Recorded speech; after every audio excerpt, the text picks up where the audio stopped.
ছোলা মশলার সঙ্গে যে ভাটুরা খাওয়া যায় ওই ভাটুরা তৈরি করব।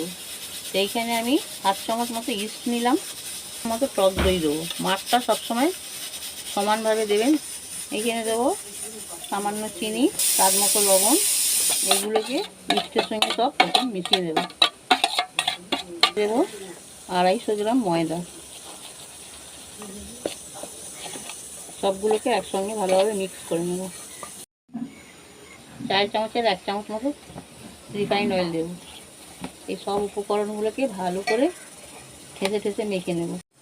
এখানে আধ ঘন্টা আমি একে রেস্টে রেখে দেবো, যদি তাড়াতাড়ি থাকে তো। আর যদি হাতে সময় থাকে তাহলে ঘন্টা 2 আপনি রেখে দিতে পারেন, আর বাটুরাটা নরম হবে। এখানে আমি আটাটা ময়দাটা আমার ভালোভাবে মাখা গেছে। আমি এখানে তেলটা মাখিয়ে দিলাম। মাখিয়ে এটাকে আমি এইবারে আধ ঘন্টা রেস্টে রেখে দেবো। আধ ঘন্টা পর আমি ফিরে এলাম। দেখুন ডোটা আমার ফুলে গেছে, একেবারে সফট হয়ে গেছে। এবার আমি একে লেচি কেটে নেব। 4টে লেচি হয়েছে। তেল মেখে নিয়েছি।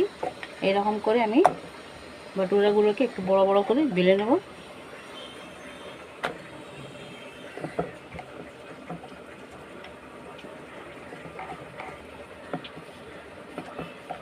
আমার এই যে বেলা হয়ে গেছে, এবার আমি এটা এক একটা করে তেলে ছেড়ে এটা ততক্ষণ ফ্রাই করব যতক্ষণ না এটা ফুলে যাক। এইরকম করে করে এটাকে ঘুরিয়ে ঘুরিয়ে এটা ফুলাবো। এই একদিকে হয়ে গেছে, এবার অন্য দিকটা। এই একটা হয়ে গেছে, এবার এরকম করে সবকটা ভেজে নেব।